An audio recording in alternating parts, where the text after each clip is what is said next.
Hey everybody, welcome back to the Jumpstart video series. Today we're going to talk about using fear as a catalyst rather than a crutch.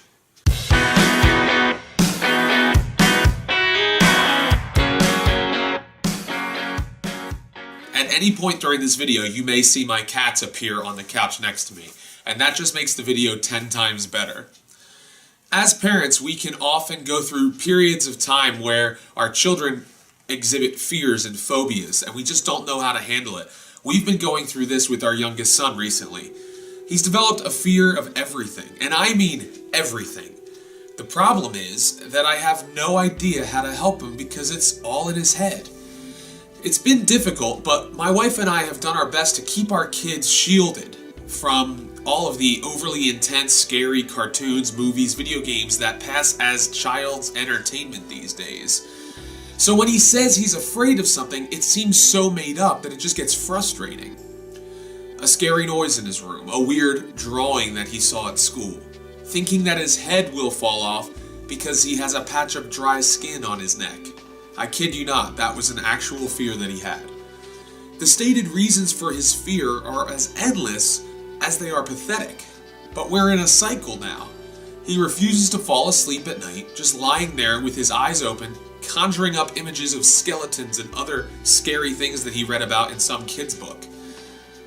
He comes into our room multiple times each night with some different sob story.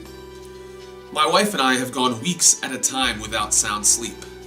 And my biggest problem with his fears is that he refuses to be consoled.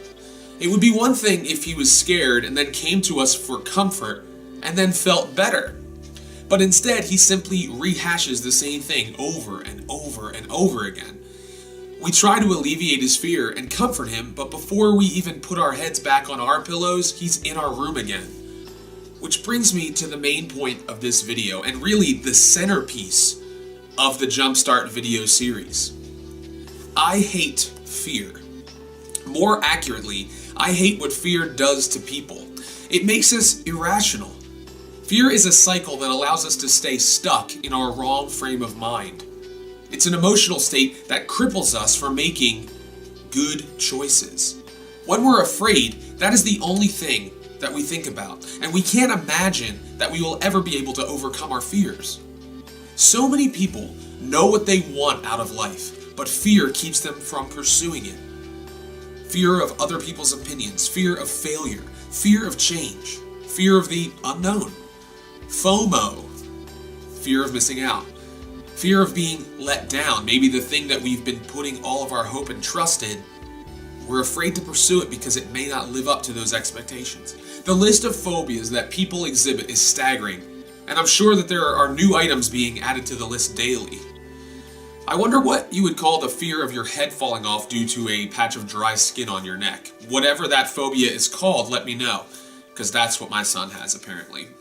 As humans, we often live in a perpetual state of fear. Unfortunately, we allow this fear to cripple us rather than motivate us. Like my son, we'd rather live in fear and share our fears with others than fight our way out of fear. In my opinion, people should use fear as a catalyst rather than a crutch. It's time to ask yourself 2 questions. What are you afraid of? And what are you refusing to do because fear is keeping you from doing it? Now, fear in and of itself is not a bad thing. Many times, fear tells us that what we want to do is worth it. It should motivate us to take action. It's how we respond to fear that ultimately defines us. Oftentimes, our inaction is the epitome of selfishness, because when we allow our fear to cripple us, we are admitting to the world that our feelings are more important than the impact we could have if we would only push beyond our fragile emotional state. If we all knew our true capacity to make a difference in the lives of those around us, then we would not be afraid of any outside force impeding us. We would merely act. Imagine if everyone in this world who truly wanted to make a difference stopped being afraid. What would change?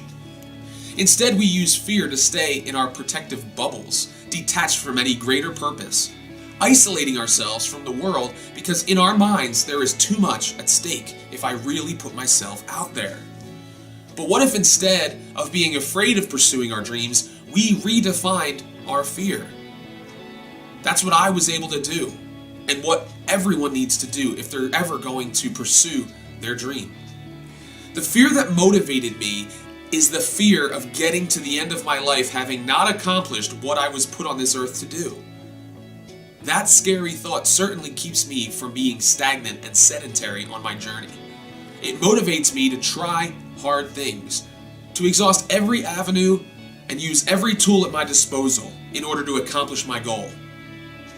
I'm still afraid because I don't know the end of the story, but I'm more fearful that I will allow fear to paralyze me. I have to remind myself daily that my momentary fear is no match for the enormous amount of regret I will experience if I refuse to try. The greater the risk, the greater the reward. The most essential thing you need to do today is overcome the very thing that is keeping you from doing what you were born to do. Thanks a lot for watching part 6 of the Jumpstart video series. We are now halfway through your Jumpstart. Thanks a lot for watching, and until next time, Godspeed.